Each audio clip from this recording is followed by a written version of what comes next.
She's an individual of high principles and has genuine compassion for others. She goes above and beyond to support and uplift those around her. She's a person of remarkable character who embodies qualities that make her an exceptional individual, both personally and professionally. I've had the privilege of knowing Talin Yacoubian for several years. Talin possesses unwavering integrity. She's hardworking, highly organized, reliable, and dedicated. Did you always know you wanted to become a lawyer? I actually did. Ever since I was a child, I've always wanted to be a lawyer, which is a little bit strange because no one in my family and no one I knew was a lawyer. But it's always been in my memory ever since I can remember. Talin, what do you think are some of the most important skills for the lawyers to have? Well, there's a variety of skills that I think lawyers want to have, right? They want to be articulate, they want to be confident, they want to be good writers. Those are all skill sets that a good lawyer will master throughout their career. It doesn't start on day one. But I think that what will make a good lawyer is someone who also has compassion for their client, wants to see that there's no abuse of power. Really, that's the reason I wanted to, I think, become a lawyer. I had this inherent rejection for anyone who was abusing power. And I always wanted to protect the downtrodden or someone that I thought was being taken advantage of. I guess maybe an easier way of saying it is a sense of fairness. And compassion is the key. I agree with you. Yes. It's good to advocate, but it's also good to solve problems. It's also good to mediate. It's also good to resolve things. Not everyone needs to have their day in court. Actually, I don't know if you know this, but in California, for example, 97% of cases that get filed in court settle. Only 3% of cases go to trial. When I tell my students that fact, they are astonished. So eventually things resolve. The sooner you resolve it, the better off everyone is. And in order for that to happen, I think your lawyers have to have a sense of fairness and compassion. I remember meeting Talin many years ago, and when she walks in the room, not only do you recognize her because of the way she dresses, she always looks absolutely phenomenal, and I always tell her, but also her strength and her confidence. We've worked quite a bit on the Armenian Museum, and her dedication to making sure that this museum is built and becomes a reality so that future generations best understand what the Armenian culture is all about and the history of the genocide so that we don't forget. I am so fortunate to not only call her a colleague, but also a friend, someone who makes me better at my job, really educating me on the needs of the diaspora, but also beyond the museum, just the community in general. Last year, I honored her during Armenian History Month, recognizing her contributions to the county and to the state, which are immeasurable. I am honored to be someone that is here to really recognize Talin for her selflessness. She puts the community first. We are all better because of her vision and her work and dedication and her resiliency. I always say the Armenians are resilient, and strength is something that they wear with pride. So when we recognize a genocide, we also, leading up to it, I'm proud to recognize Talin Yacoubian as one of my 5th District Armenian History Month honorees. Talin's impact on behalf of the Armenian community spans decades and reaches beyond borders. She embodies leadership, advocacy, and community engagement. As a longstanding member of the Armenian Assembly of America's National Board of Trustees, Talin has played a pivotal role in advancing Armenian advocacy efforts, fostering stronger Armenia-U.S. relations, and encouraging participation in the democratic process. Talin's leadership experience includes serving on the Armenian General Benevolent Union, where she chaired the Western District Committee, overseeing many chapters, schools, performing arts initiatives, scouts, and young professional organizations. She's also served as co-chair of the Armenian Genocide Centennial Commemorative Committee, where she orchestrated the peaceful march of 160,000 people in Los Angeles. In her current role as a co-treasurer on the Board of Trustees of the Armenian American Museum and Cultural Center, Talin is actively involved in promoting cultural understanding and appreciation by spotlighting the Armenian American experience.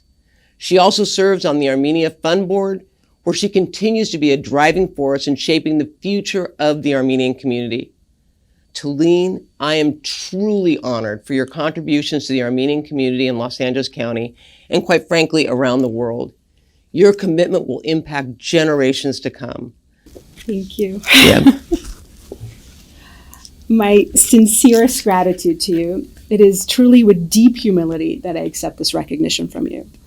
I am also thrilled to receive this honor during a term where 5 incredible women serve our county with passion, integrity, and a commitment to making a positive difference in the lives of others. Supervisor Barger, you have truly set an example that together we can tackle challenges, embrace diversity, and champion inclusivity.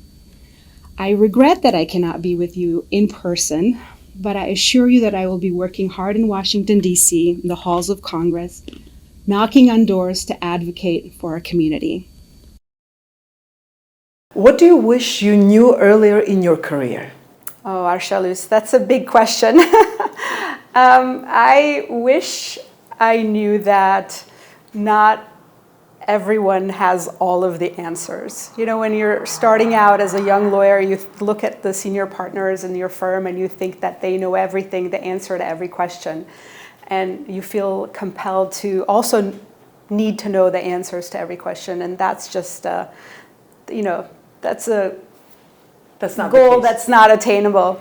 Now I know that if I don't know the answer, I can probably research, investigate, try to give the best answer that's available. And I think a lot of young lawyers don't know that. They think that they should know the answer because they went to law school and passed the bar. So I wish I knew that earlier because I think it would have saved me a lot of sleepless nights. So for anyone out there who's a young lawyer, it's okay not to know. The important thing is that they know how to find the best answer available. It may not be the perfect answer, but whatever is available. What advice would you give to your clients or people out there? Well, I've been practicing law for 31 years, and if there's one thing I can tell my clients, or I do tell my clients actually, but the people out there, would be don't sign anything before you read it, and more importantly, understand it. I see so many people just signing a contract, and then when something goes wrong, they're outraged that the other side is holding them accountable for certain things. But then when I look at the contract, they've agreed to that in the contract. So not signing something without understanding it, or not signing something, waiting to understand it, or asking for help to understand it is very important. There's an old saying, it says, an ounce of prevention is worth a pound of cure. It is so true. Just a few hours, even a phone call with a lawyer sometimes will save you hundreds of thousands of dollars in future litigation costs. And I have clients who actually are very good about that. They will not sign anything. Nothing. One of my clients, for example, won't even sign a home improvement contract, to have a plumber come and look at his sink without me looking at it. You don't have to go to extremes, but I think if you're signing something important, then it's worth, either if you're well-versed in the information, to look at it and make sure that you're okay with everything, or if you don't understand or have concerns about certain provisions, to ask a lawyer. So don't rush into signing, read first and of course understand, yes, and take an advice of a professional. Absolutely. Talin Yacoubian. Each time I read the name of Talin Yacoubian, I remember the first time that I have met Talin here in the greater city of Los Angeles as the newly elected primate for the Western Diocese. I have met Talin on many occasions, and I also have had the opportunity to be working with Talin very closely.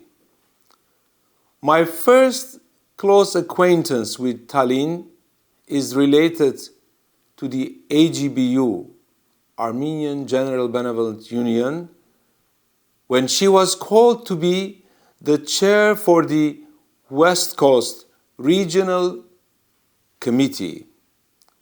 There I found that Talin is a very committed, visionary, dedicated, proud Armenian, a Christian, a daughter of the Armenian Apostolic Church, who loved her motherland, Armenia, who had the passion for the Mothership of Holy Echmiadzin, and certainly AGBU has been for Talin one of the most special and outstanding missions, which has helped her to dedicate herself for our nation's well-being. I have met Talin also when we were organizing the centenary commemorative celebrations. Since then, being part of the board, Talin has shown an exceptional leadership. During the meetings, through her analytical mind and thoughts, she certainly has contributed enormously. There, once again, I felt that Talin is a wonderful leader with a depth of vision and understanding how to serve, how much to give from her heart for a very special project, the Armenian American Museum, which to this day calls on us all to become engaged in this most God-pleasing mission.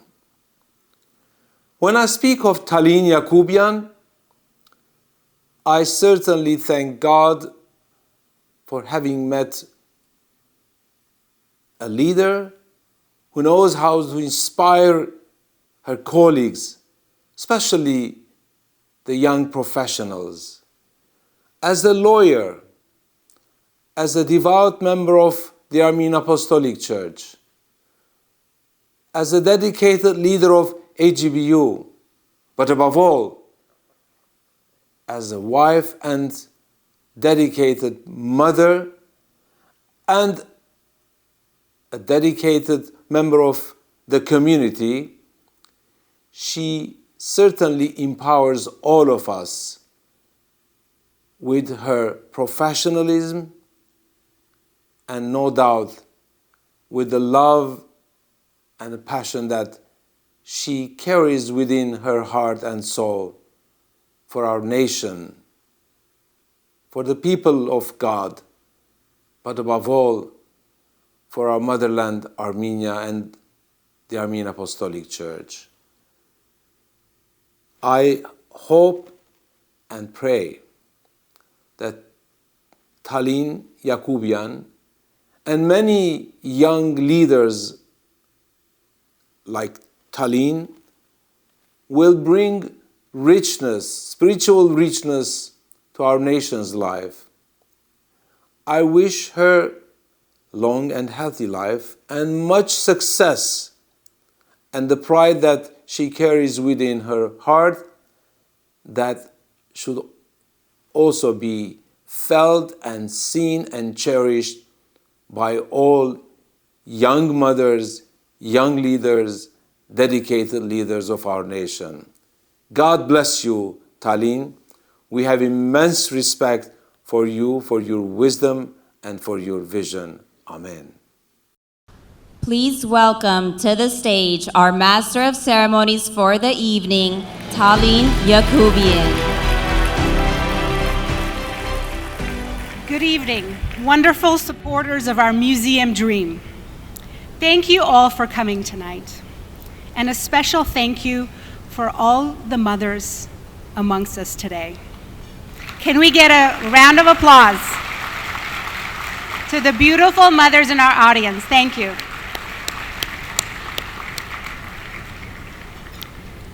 Dear guests, we don't take your presence here lightly. As your MC, it's not only my privilege, but also my sheer delight to stand before you as we continue on this incredible journey together. Let's rewind the clock a bit, shall we? A decade ago, I shared a dream with a group of remarkable people. And guess what? Most of them are here tonight, probably regretting the day they said yes to this wild ride. But here we are. The brainchild started as scribbles on a legal pad at a Genocide Centennial Committee meeting in 2014, and led to rubbing elbows with the big shots at the state, the county, the city of Glendale, and navigating through more meetings than I care to count with architects, engineers, contractors, and of course, you, our rock star donors. It's been quite a ride. And where are we now?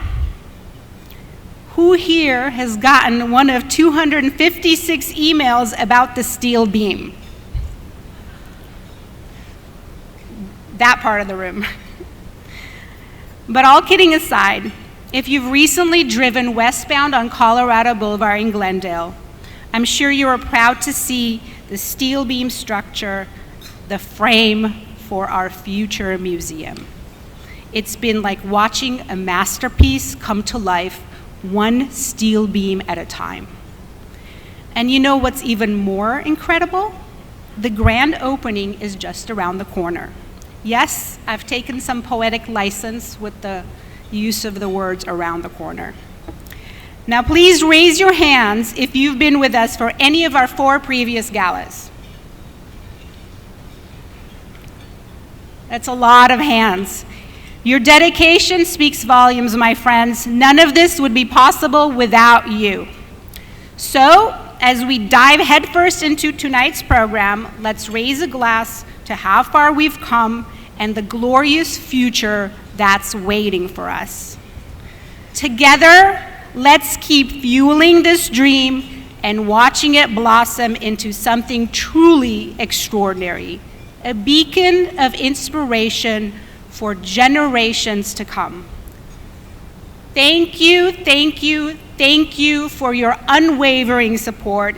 Cheers to our museum in making. This is a metaphorical glass. We didn't have room here, but please toast to our future museum. Thank you very much. Talin, what is the best thing about your job? Just one thing? Well, for now. Let's see. The best thing about my job is that I get to learn about things, new things, all the time. It's never boring.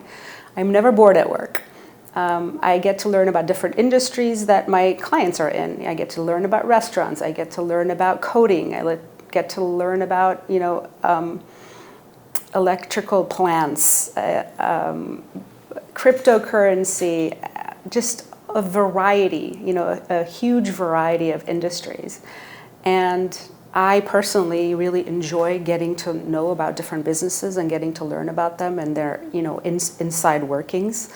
So as a lawyer, I mean, we're practicing the law, but we're applying it to so many different professions that it is thoroughly entertaining all the time. So it's a learning process. Every day I learn something. I mean, I can honestly say that every day I learn something, learn about different industries, that most of the time really fascinate me. And I also learn about how other people do business. Also running a law firm is a business. So it's nice to have insight into different businesses just from their administrative, perspectives. So I really relish that. I think I learn just as much, if not more, from my clients that they do from me. So it's really a mutually beneficial relationship on multiple levels. On multiple levels. Even though I think I know the answer, but what are the most challenging aspects of your life? Of your professional life, that is. Well, I think if you ask 100 lawyers, you're going to get a majority, a solid majority saying probably stress. Stress is a challenge in their jobs. And it's probably true for me too. We have, as litigators, we have deadlines, we have court deadlines, we have opposing counsel, we have our clients, and managing expectations of so many different parties is very stressful. So I would say high expectations, a very results-oriented field, are fodder for a lot of stress. And managing stress, I think, is a very important part of what a lawyer who intends to stay sane should learn how to do. And obviously, practice makes perfect. The longer I am in this field, the more techniques I learn for being able to manage stress. How do you manage stress?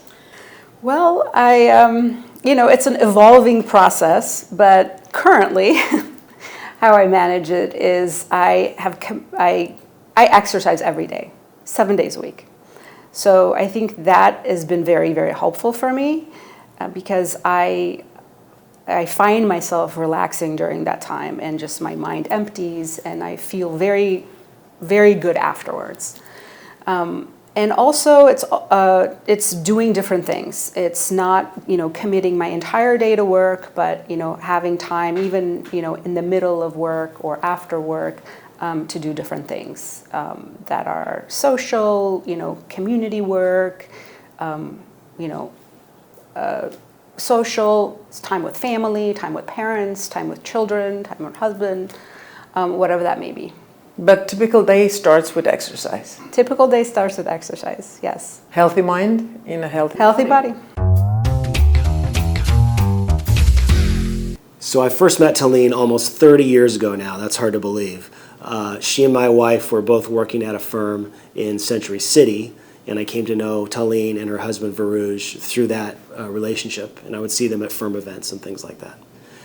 Then our children ended up at the same elementary school, and I would see her more frequently, and we would socialize at outside events and through the school as well, and we got to know, my wife and I got to know them very, very well.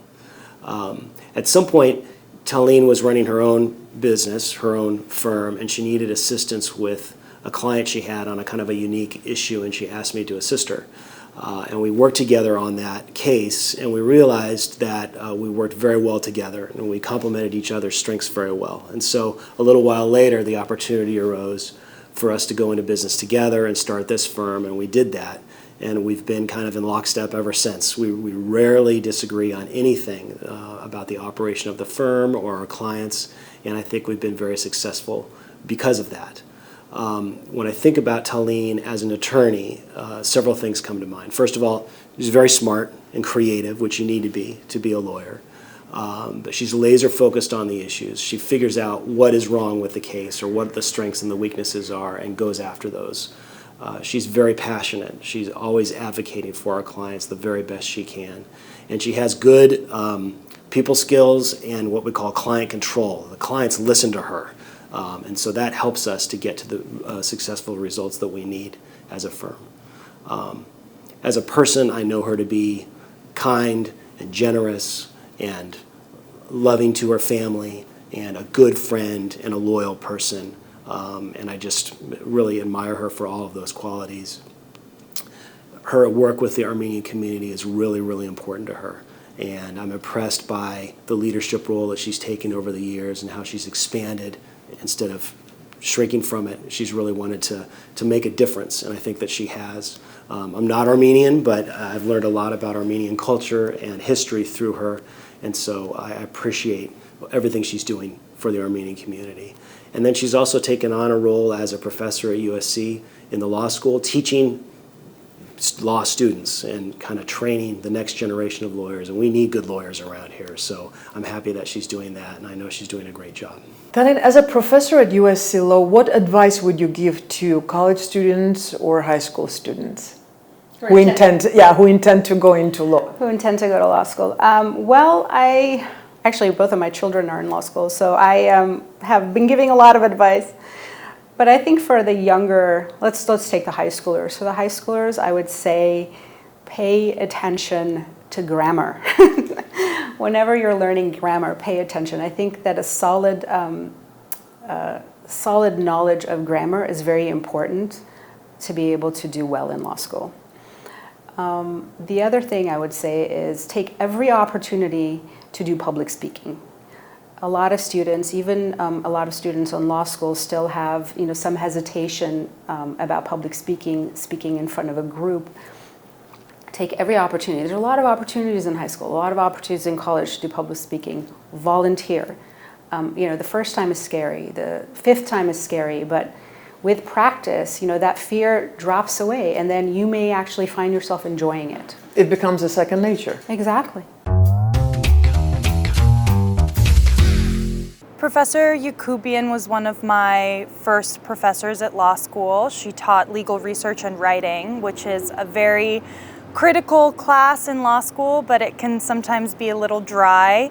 But it was never dry in her classroom. She brought a lot of charisma and humor and theater to that class, and we all really fell in love with her. And it personally, for me, made me want to do the same thing that she does, which is civil litigation, partially because she just made it seem so thrilling and dynamic, and now that I've started my career, I agree that it is. She would come into class and tell us these ridiculous stories about crazy cases, and she was always rushing from court or going to court immediately after being in school with us, and she really looped us into her world and just made it seem so thrilling. And like I said, the law can be kind of dry sometimes, and having a professor that was so sort of effective and full of personality just made law school that first year such a joy. One thing about Professor Yacoubian that I really appreciated, and I think many of my classmates felt this way, was she had extremely high expectations for us. And so our writing throughout the year, not just me, but the other 10 or 12 people in that writing class, really skyrocketed in terms of the quality of our research and writing. She always had really specific and constructive feedback, and she always made us feel like we could kick it up a notch, write a little bit more persuasively, a little bit more punchy in our language. And now that I'm doing law and practicing, I understand why that's such a critical skill, is being able to say something in a kind of argumentative and punchy way. And she was just super supportive of us in doing that. A couple of Professor Yacoubian's writing students, myself and a few others, were on Moot Court, which is sort of like a mock advocacy group at law school. And she was so proud of us. She always celebrated our successes. She wanted to hear all about how it went. She wanted to give us her strategic advice. And that type of engagement and confidence that she had in us really made us feel like we could rise to the occasion. Talin, what are your long-term career goals? That's a really good question. It's perfect timing.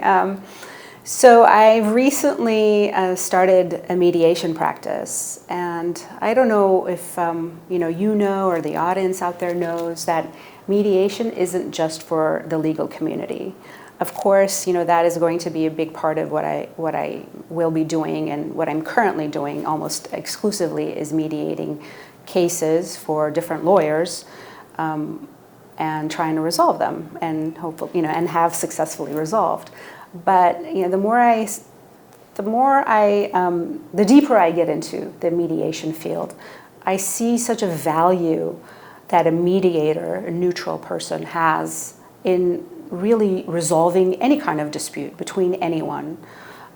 Just to give you an example, for example, family members. How many families do we know where one faction is not speaking to the other faction, or in-laws aren't speaking to the other?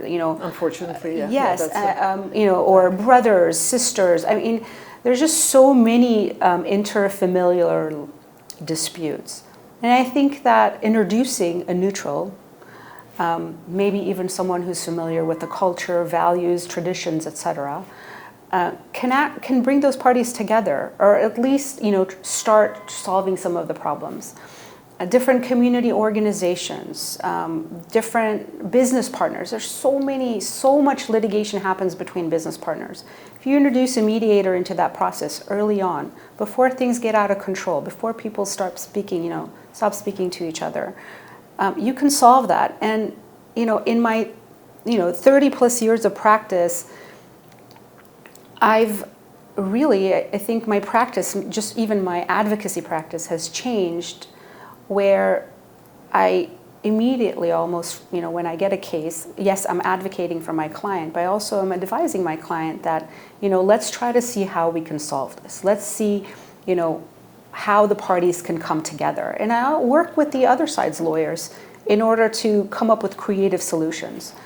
So I really think that this future of mediation is it's going to be a growing field, and I think that people should really consider using mediators, who now really almost exclusively are in the legal field, but I think in the non-legal field, I think a lot of people can benefit from it. So whether it's on a professional level or personal level, a mediator makes a difference. Yes, I mean, I don't know very much about it, but I do seem to remember, hearing, let's say, back in the, 100 years ago, there were these people, we'll call them mediators, who in the village or something, they would be called when two factions were warring or had a dispute.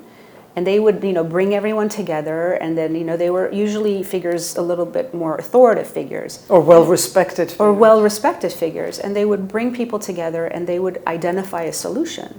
So, it's almost like we're borrowing from our past experience. At some point along the line, this was let go, probably replaced with a court system.